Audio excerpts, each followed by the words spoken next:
특강 첫 번째 시간으로 성경의 지리와 성경의 기후에 관한 말씀을 함께 나누도록 하겠습니다. 여러분이 가지고 있는 교재 7페이지가 되겠습니다. 성경의 지리와 기후. 우리가 성경을 읽다 보면 성경에는 많은 지명들이 나오죠. 여러분, 성경에는 총 몇 군데의 그 지명이 나올까요? 그러셔요? 우리가 첫 시간에 좀 배우긴 했는데 1551개의 지명이 나옵니다. 성경에 1551개의 지명이 나와요. 그래서 우리가 성경을 공부하고 또 여러분이 읽다 보면 많은 지명들이 나오죠, 그죠? 근데 여러분 궁금하지 않습니까? 이 지명, 이 지역이 어디쯤 위치해 있을까? 여러분 궁금해 본 적 없으세요? 여러분, 몇 분은 반응이 없는 거 보니까 목사님 무조건 믿습니다. 무조건 믿습니다.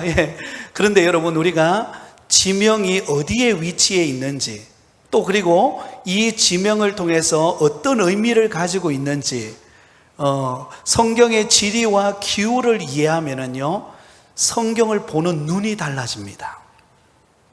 여러분, 우리가 시골에 가면 옛날 어르신들이 옛날 이야기 많이 해주시잖아요, 그죠?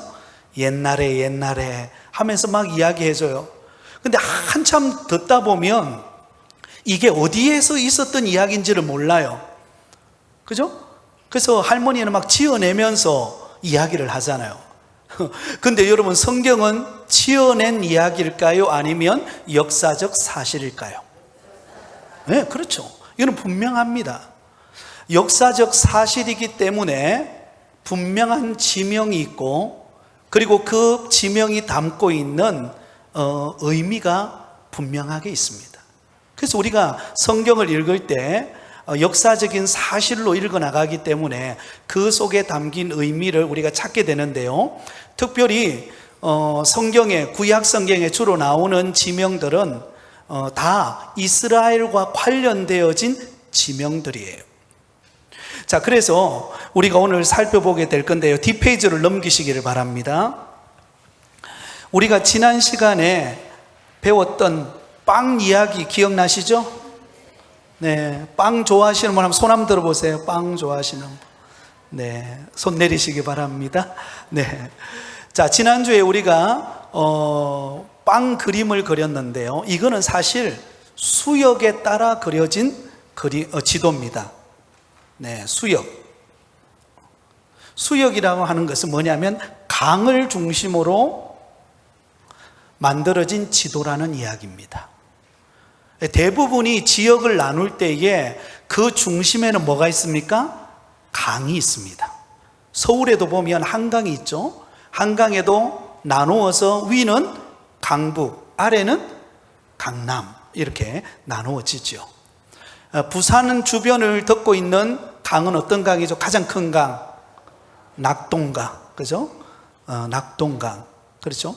낙동강에 따라서 우리가 김해도 있고 부산도 있고 이렇게 나누어지잖아요, 그죠? 그러니까 수역에 따라서 그 지역이 나누어집니다.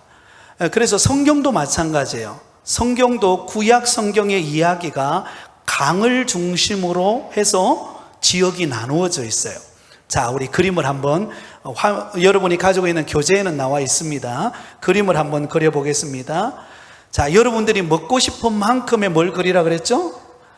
빵을 한번 쫙 그려보겠습니다. 자, 그림을 그렸어요. 이 빵은 어디에 꽂혀 있죠? 그렇죠, 그죠? 새스랑 포크에 딱 걸려 있습니다. 그런데 빵을 탁 새스랑에 포크에 꽂았는데 빵 부스러기가 몇 개가 떨어졌어요? 갑자기 또 3개가 나오면 안 되죠? 몇 개죠? 2개, 그죠? 2개가 이렇게 나왔어요. 빵도 먹고 부스러기도 먹고, 근데 뭔가 좀 단백질이 부족해요. 그래서 뭘 먹고 싶어 했죠? 네, 너무 처음 생소한 건가요? 네, 쪽발을, 그죠? 쪽발을 먹게 됐어요, 그죠? 쪽발. 자, 그래서 빵하고 부스러기하고 쪽발을 먹으려고 했더니 반대쪽에 누가요? 뱀, 코브라가 혀를 이렇게 내밀었다 그랬죠? 예. 자, 이게 수욕으로 엮어진 지역 지명입니다. 자, 제일 먼저 여러분이 궁금해하는 먹고 싶은 빵. 이 지역은 어디죠? 여기는 어디죠? 지중해. 그렇죠? 지중해.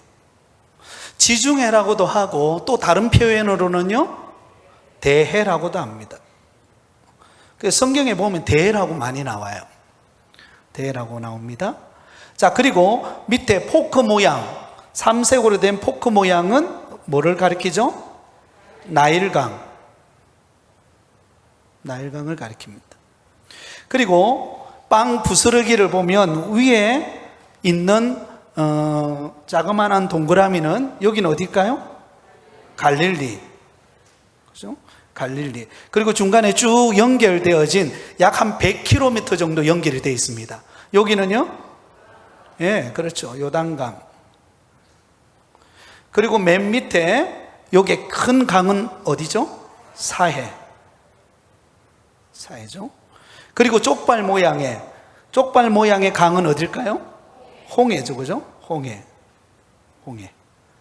자, 그리고 여기 보면 뱀머리는 뭐죠? 그렇죠. 페르시아만. 네. 페르시아만. 그리고 여기에 보면은 크게 혀가 두 개로 갈라지죠, 그죠? 아래 거는요, 유프라테스 강. 위에 거는요, 티그리스 강. 이렇게 나누어져 있습니다. 이게 이스라엘 수역으로 나오는 질입니다. 그림이 딱 그려지죠. 머릿속에 그림이 그려지죠. 자, 그러면 조금 더 구체적으로 들어가서 제일 먼저 우리가 빵으로 생각했던 가장 큰 바다, 여기가 어디죠? 지중해입니다. 지중해. 자, 이 지중해라고 불러지는 바다는 여기가 이스라엘이에요. 여기가 지금 이 공간이 이스라엘입니다. 이스라엘인데 이스라엘에서 어느 편으로 가 있죠?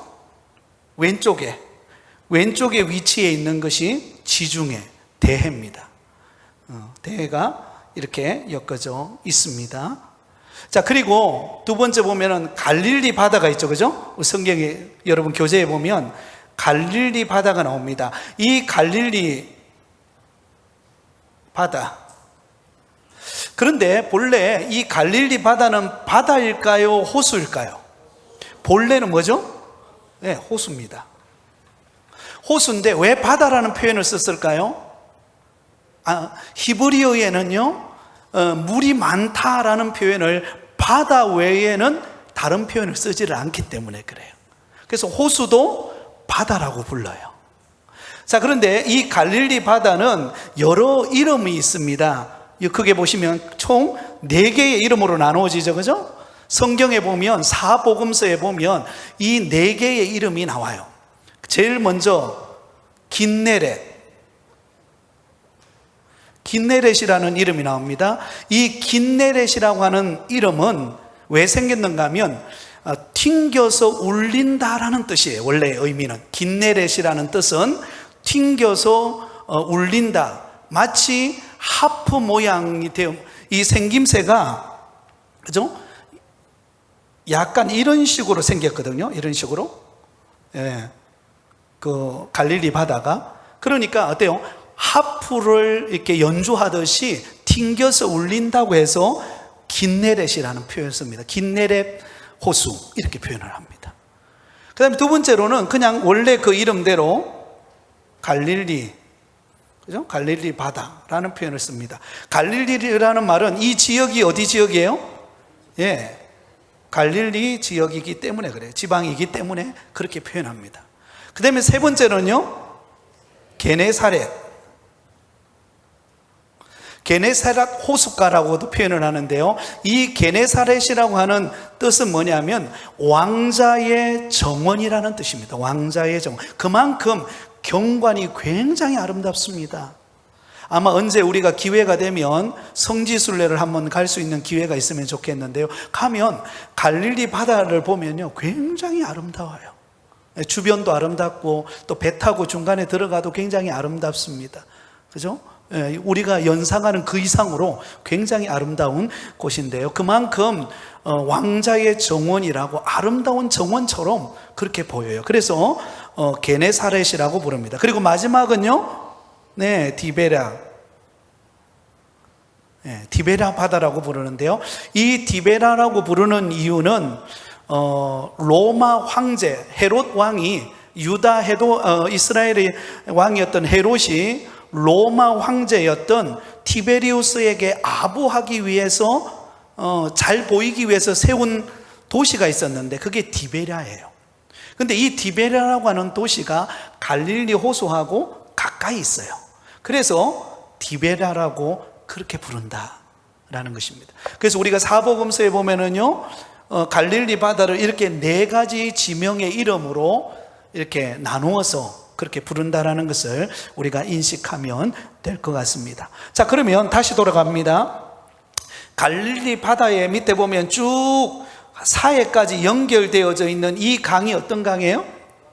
요단강이죠. 요단강.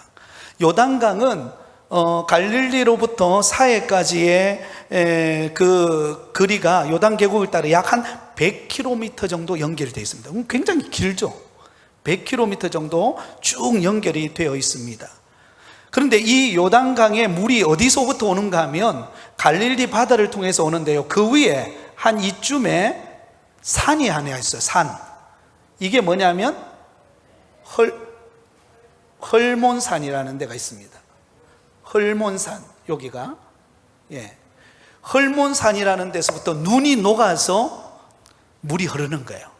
이 헐몬산에는 이슬이 많이 내립니다. 그러다 보니까 그 이슬이 나중에는 추우니까 얼음이 되겠죠. 그 얼음이 녹아서 물이 내려요. 굉장히 맑습니다. 그 맑은 물이 어디로 오는가? 갈릴리 호수, 바다로 내려와요. 그리고 이 갈릴리 바다에서 그 다음에 요단강을 따라 약 한 100km 정도 쭉 내려오면서 어디로 가는가? 사해 바다로 가게 됩니다. 이 헐몬산이 어느 정도 높인가 하면 2814m예요. 2814m만큼 굉장히 높은 산입니다. 거기서 아주 맑은 물이 쭉 흘러내리면서 갈릴리 바다를 거쳐서 그 다음에 요단강을 따라서 쭉 내려와서 사해까지 이르게 되는 것입니다. 그러므로 가나안 땅은 어디입니까? 이 요단강을 중심으로 서편, 이 서편 지역이 가나안 땅, 오늘날로 말하면 이스라엘이라고 말하는 것입니다. 자, 그 다음에 맨 밑에 있죠, 그죠? 여기 있는 게 뭐죠? 사해죠, 그죠? 사해 바다가 있습니다. 사해. 이 사해는요, 마치 이 모양이 핫도그 모양이에요. 핫도그. 여러분 핫도그 먹어보셨습니까? 네. 저는 사실 초등학교까지는 핫도그를 먹어본 적이 없습니다. 시골 살다 보니까요, 중학생이 되어서 중학교를 갔는데 핫도그 가게가 있는 거예요.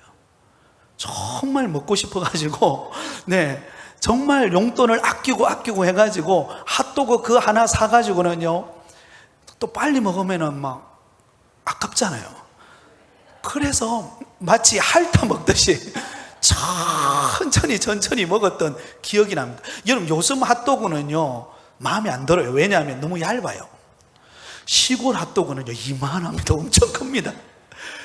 그거 하나 물고 있으면요 그렇게 기분이 좋았던 추억이 납니다. 생각이 납니다. 이 사해 바다가 어떻게 생겼는가? 그렇게 핫도그 모양으로 생겼다라는 것입니다. 그리고 지구상에서 가장 낮은 곳 중에 한 곳이에요. 사해 바다는 해저 몇 미터에 위치해 있어요? 399m에 위치해 있습니다. 그러니까 헐몬산으로부터 내려오는 그 맑은 물이 갈릴리 바다를 지나서 요단강 100km를 쭉 지나 내려와 가지고 어디로 내려와요? 사해바다. 근데 사해바다가 너무 낮은 399m 밖에 되지 않기 때문에 물이 밖으로 나갈까요? 못 나갈까요? 못 나가는 거예요. 그래서 여기서 딱 멈춰버립니다. 멈춰버려요.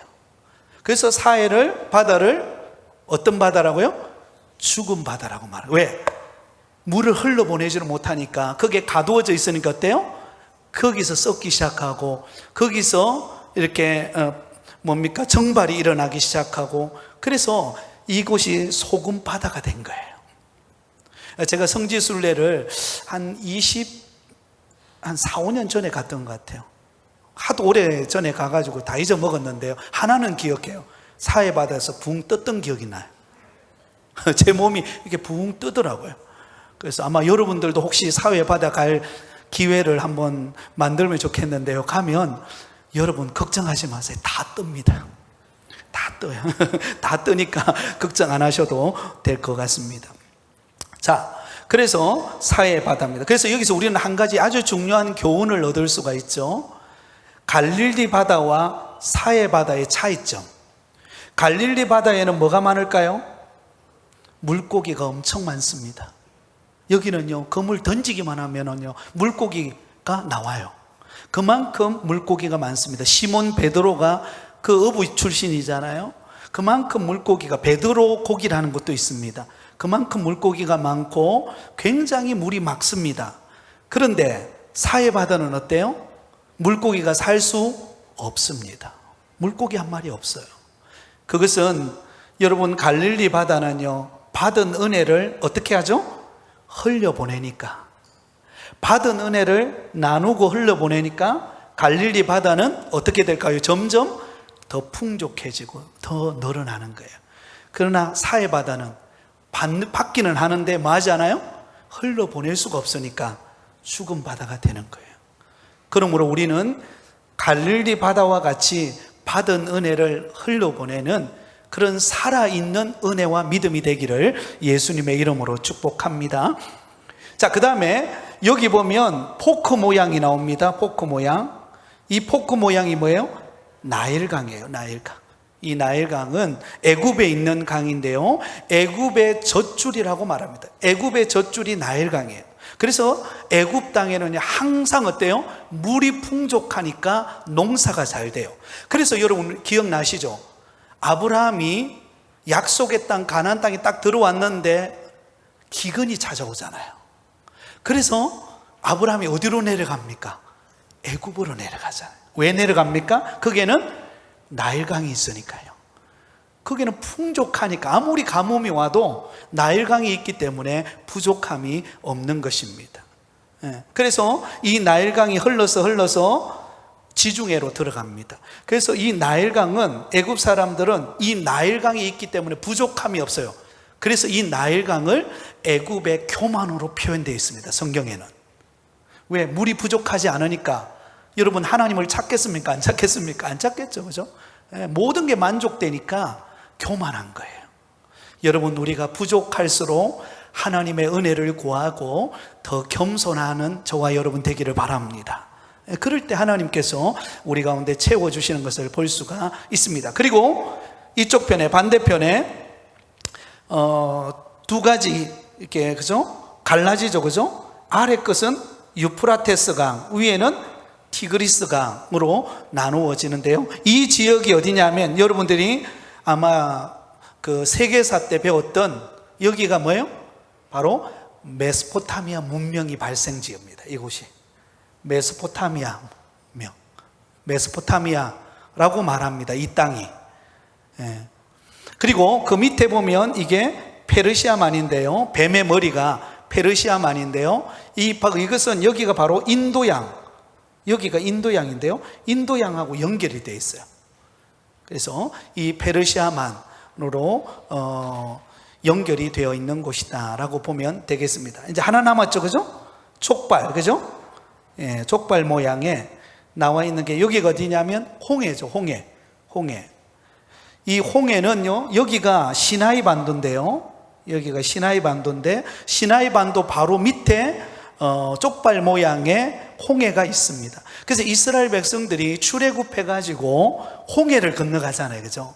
홍해를 건널 때 어디로 건넜을 것 같아요? 여기 있죠, 그죠? 위에 톡 튀어나온데, 그죠? 톡 튀어나온데 이 길로 이렇게 홍해를 건넜다는 거예요. 학자들에 따르면 이렇게 홍해를 건넜다라는 것으로 기억하시면 좋을 것 같습니다. 자, 그 다음을 보시도록 하겠습니다. 자, 그 다음에는 좀 더 구체적으로 이렇게 우리가 수역을, 강을 중심으로 이스라엘 지리를 먼저 우리가 익혔습니다. 그러면 좀 더 구체적으로 들어가서 거기에 보시면 우리가 구약 성경을 읽어보면 다양한 지명들이 나와요. 제일 먼저 볼 것은 바벨론.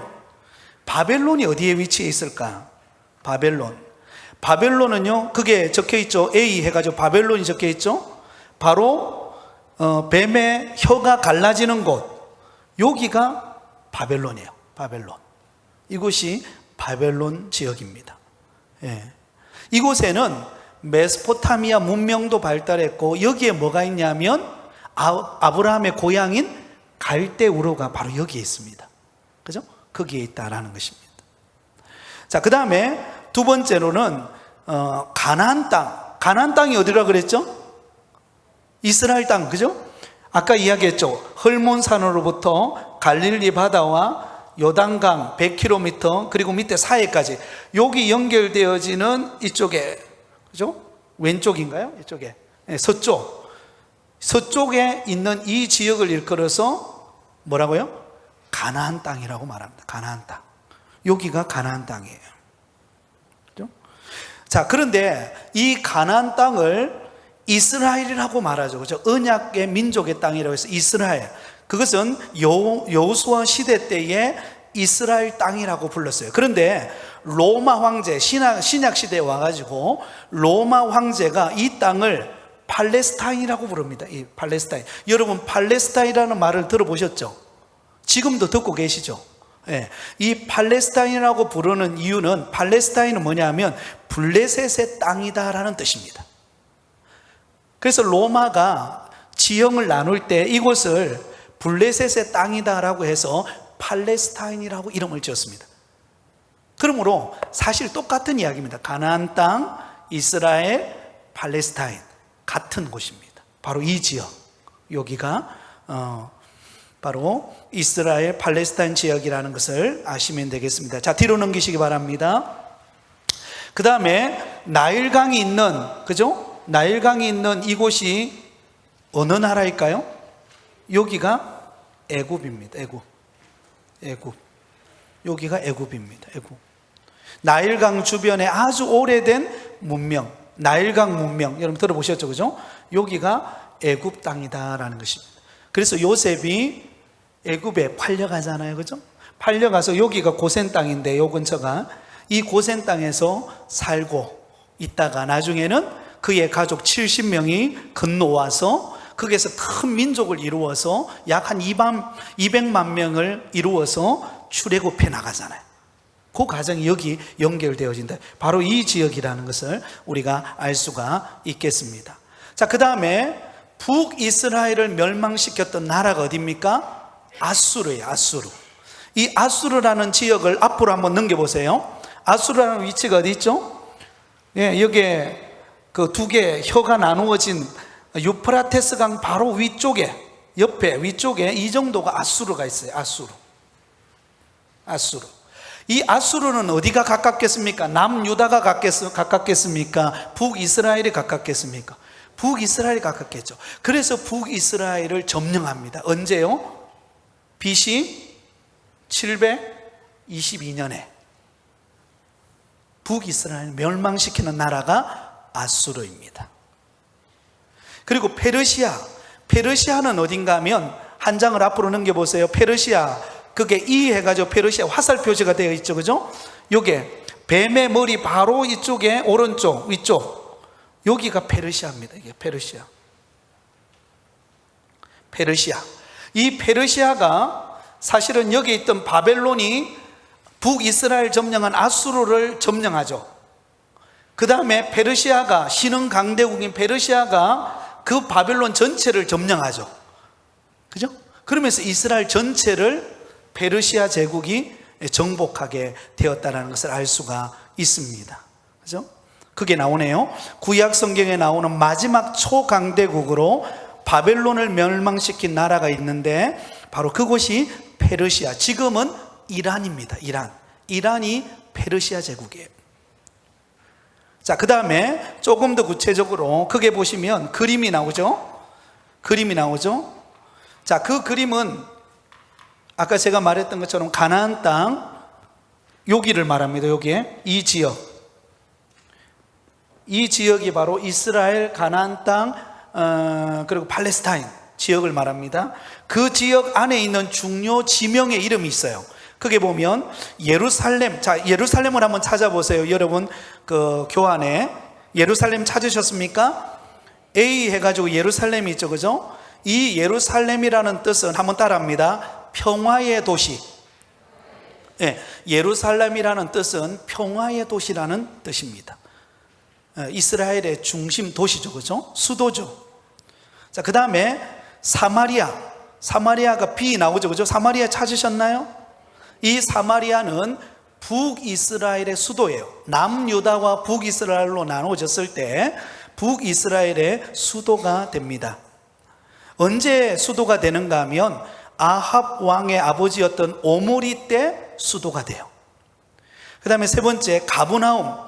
요즘에 우리가 지금 새벽에 누가복음을 말씀을 전하고 있죠. 가브나움 들어보셨죠? 그 가브나움이 어디에 위치해 있는가? 바로 갈릴리 서쪽에. 가브나움 찾으셨나요?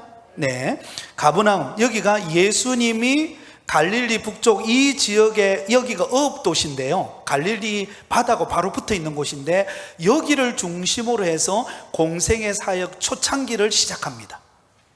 여기가 메인이에요. 여기가. 자, 그 다음에 여리고 찾으셨나요? 여리고는 사해 바로 위에죠. 예, 사해에 있는 바로 위에, 그쪽이 여리고인데 여러분 정복시대 때, 앞으로 우리가 살펴보겠지만 정복시대 때 제일 먼저 가나안 땅으로 들어갔던 곳이 어디예요? 여리고예요. 여리고를 무너뜨리고 가나안 땅으로 들어가게 되죠. 자, 그 다음에 베들레헴을 찾으셨나요? 베들레헴은 누구의 고향이죠? 예, 그렇죠. 예, 맞습니다. 다윗의 고향이자 예수님의 고향이 예루살렘이죠. 베들레헴이죠. 예수님이 태어나신 곳. 그 다음에 헤브론을 찾아보세요. 예, 헤브론은 바로 유다 지파의 중심입니다. 남유다의 중심지가 헤브론이에요. 그 헤브론은 그곳에 막벨라 굴이 있습니다. 막벨라 굴. 그죠? 아브라함이 그의 아내 사라를 장사한 곳, 그 막벨라 굴이죠. 그죠? 자, 그 다음에 브엘세바가 있습니다. 브엘세바는 이스라엘 중에 맨 밑에입니다. 줄을 끊으세요. 브엘세바. 이스라엘 최남단에 있는 지역의 이름이 뭐라고요? 브엘세바. 그러면 맨 위에, 이스라엘의 맨 위에 꼭대기에 있는 곳은 어디죠? 단입니다. 단에서 브엘세바까지. 여러분 들어본 적 있죠? 이스라엘 전체를 의미하는 것입니다. 이스라엘 전체. 그래서 다른 건 잘 몰라도 브엘세바와 단을 꼭 기억해 놓으시기를 바랍니다. 그리고 세겜이 나오죠. 세겜. 중간에 세겜이 나오는데 여기는 뭐가 있냐면, 왜 중요한가 하면 여기는 축복과 저주의 산으로 알려진 그리심산과 에발산이 여기에 위치해 있어요. 그리고 여기가 여호수아 시대와 사사 시대의 정치 군사적인 중심 도시였고 므낫세 지파의 중심 도시가 되었다라는 것을 알 수가 있습니다. 자, 이제 저를 보세요. 자, 이제는 이 지역에 대한 전체 그림 다 알 수는 없지만 대충 어디에 지명이, 중요한 지명이 위치해 있는지 여러분 머릿속에 조금은 기억할 수 있겠죠? 네. 자, 이 정도면 됐습니다. 자, 그러면 이제 마지막입니다. 마지막 네 번째로, 이제는 이 팔레스타인 지역, 이스라엘의 기후를 우리가 알아야 됩니다. 기후. 여러분, 이스라엘은요, 애국과 달리 굉장히 작은 나라예요. 사실은 큰 나라가 아닙니다. 굉장히 작은 나라예요. 작은 나라인데 굉장히 복잡한 기후를 가지고 있다는 것을 알 수가 있습니다. 그래서 이스라엘의 기후는 우기와 건기로 나누어집니다. 우기와 건기. 우기라는 말은 비가 많이 내린다는 말이고, 건기라는 말은 비가 안 온다는 말이죠. 자, 우기가 언제인가? 몇 월부터 몇 월까지예요? 11월부터 3월까지. 줄을 끊으세요. 이스라엘의 우기는 비가 올 때는 언제 오는가? 11월 달부터 3월 달까지 비가 와요. 우리나라는 겨울에는 비가 잘 안 오잖아요. 여름에 비가 오죠. 이 반대입니다. 근데 이스라엘 땅에는 11월부터 3월까지 비가 많이 내립니다. 이때를 우기라 그러고, 이때 뭐 하는가? 파종하고 농사를 지어요. 우리는 겨울이잖아요. 우리는 다 거두고 난 다음에 겨울날 쉬지만, 이스라엘 나라는 반대입니다. 11월 달부터 비가 오면 파종을 해서 농사를 짓습니다. 그럼 건기, 비 안 올 때는 언제예요? 5월부터 9월까지. 줄을 끊으세요. 이때는요, 수목이 다 타들어갈 만큼 비 한 방울 안 내립니다. 비 한 방울 안 내려요. 물론 중간에 4월과 10월은 환절기로 봄과 가을이 있기는 합니다. 그래서 여러분, 성지순례를 언제 가면 제일 좋은가 이야기를 들어보니까요, 4월달, 4월경에 성지순례를 가면 가장 좋다고 합니다. 자, 그 다음에 이스라엘 땅에는 또 뭐가 있는가 하면 한서의 차가 있어요. 다시 말하면 일교차가 심하다라는 이야기입니다. 자, 이스라엘은 낮의 기온은 몇 도까지 올라갈까요? 40도에다가 동그라미 치시기 바랍니다. 굉장히 높습니다. 덥고 굉장히 무덥습니다. 대신 또 밤은 달라요. 밤에는 스웨터를 입고 있을 정도로 추울 만큼 한기를 느낍니다. 그러니까 일교차가 심하다는 것을 알 수가 있죠. 우리는 낮에 따뜻하면 밤에도 어때요? 약간 무덥잖아요. 근데 여기는 완전 다릅니다. 일교차가 다릅니다. 그래서 성경에 보면 뭐가 나오죠? 낮에는 무슨 기둥으로? 구름 기둥으로 인도하시고, 밤에는요, 불 기둥으로. 그 의미가 여기 있다는 거 아시겠죠? 낮과 밤이 일교차가 심하기 때문에 낮에는 40도까지 올라가기 때문에 하나님이 구름 기둥으로 그것을 막아서 광야를 지나가게 하셨어요. 그리고 밤은 그 반대로 추우니까 어때요? 불기둥으로 따뜻하게 해서 이스라엘 백성들을 인도해 가셨다라는 것입니다. 그래서 거기에 보면 낮의 해가 너를 상치 아니하며 밤의 달도 너를 해치지 아니하리로다. 사랑하는 성도 여러분, 저와 여러분에게도 때로는 해와 달과 같은, 그죠? 일교차가 심하고 어려움이 있을 때가 있습니다. 그러나 그때 하나님께서 우리의 인생길을 낮에는 구름 기둥으로 밤에는 불 기둥으로 인도한 것처럼 우리 길을 선하게 인도해 주실 줄 믿습니다. 자, 그 다음에 그 밑에 보세요. 자, 우기를 기준으로 볼 때에 비가 내리는데요, 크게 두 가지 비가 내려요. 이게 굉장히 중요한 내용입니다. 오늘 결론이기도 합니다. 이른비가 내려요. 이른비. 자, 우기가 몇 월부터 몇 월까지라 그랬죠? 11월부터 3월까지가 우기인데요, 먼저 내리는 비가 있어요. 이것을 이른비라고 그럽니다. 우기의 초에 약 한 11월경에 내리는데요, 이걸 이른비라 그래요. 자, 이른비가 내려야 뭘 할 수 있을까요? 씨를 파종할 수 있어요. 뿌릴 수가 있어요. 뿌릴 수가 있습니다. 왜냐하면 건기 동안 바짝 말랐던 땅이 우기 때 딱 초기에 비가 딱 내리면요, 이렇게 부들부들해지잖아요. 그러면 그걸 땅을 갈아서 엎어서 그게 씨를 뿌리는 거예요. 그런데 이른 비만 있으면 안 돼요. 반드시 어떤 비가 또 내려야 될까요? 늦은 비가 와야 돼요.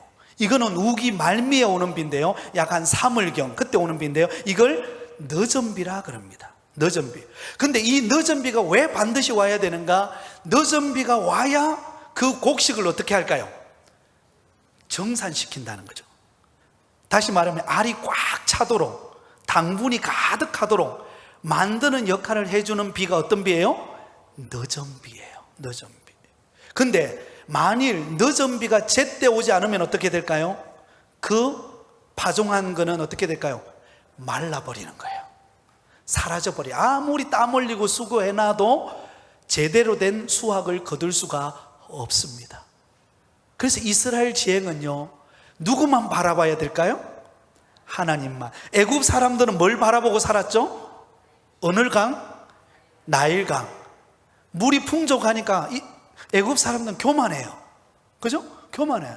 우리 뭐 비 안 내려도 괜찮다. 왜? 나일강이 있으니까, 젖줄이 있으니까요, 언제든지 물을 공급받아 가지고 살 수가 있었으니까 교만한 거예요. 근데 이스라엘 백성들은 하늘로부터 뭐가 내리지 않으면, 이른 비와 늦은 비가 제때 안 내리면 어떻게 될까요? 끝나는 거예요. 그래서 이스라엘 백성들은 뭐만 바라보고 살아야 된다? 하나님만 바라보고 살아야 된다. 사랑하는 여러분, 이것은 영적인 교훈이 있습니다. 저와 여러분이 바라보고 가야 될 대상은 나일강과 같은 곳이 아니에요.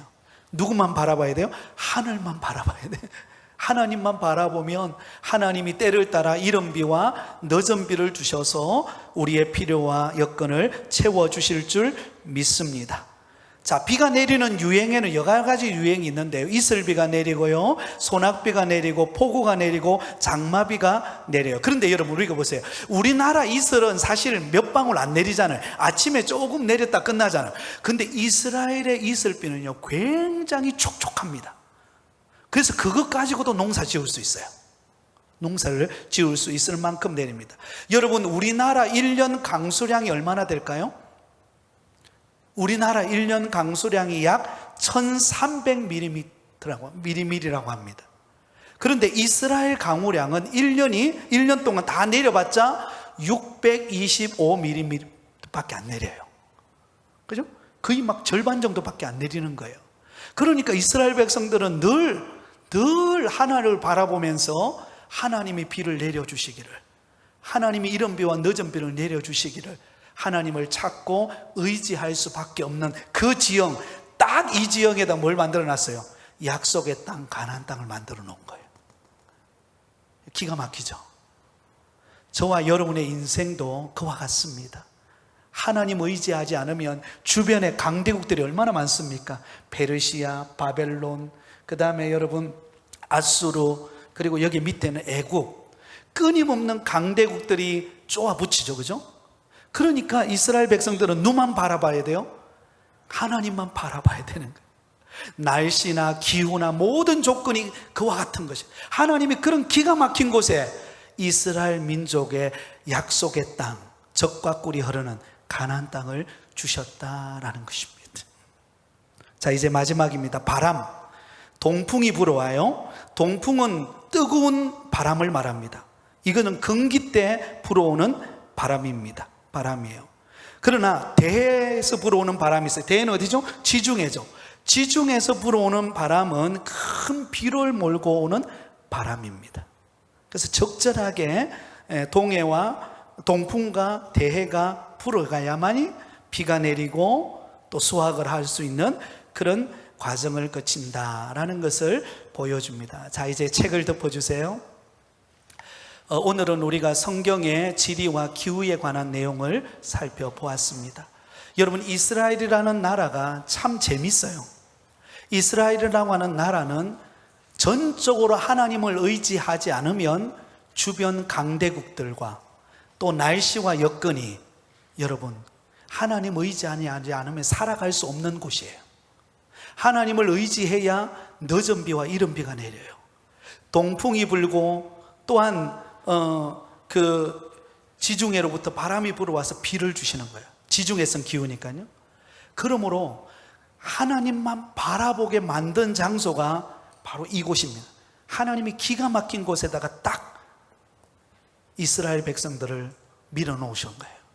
하나님은 저와 여러분의 인생에도 우리가 알 수 없는 그런 여건과 환경이 있습니다. 그러나 우리가 하나님 바라보기만 한다면, 하나님을 의지하고 하나님께 도움을 구한다면 하나님은 반드시 우리에게 이른 비와 늦은 비를 주셔서 응답하시는 역사가 있을 줄 믿습니다. 이 좋으신 하나님 바라보며 믿음으로 살아가는 저와 여러분이 되시기를 예수님의 이름으로 축원드립니다.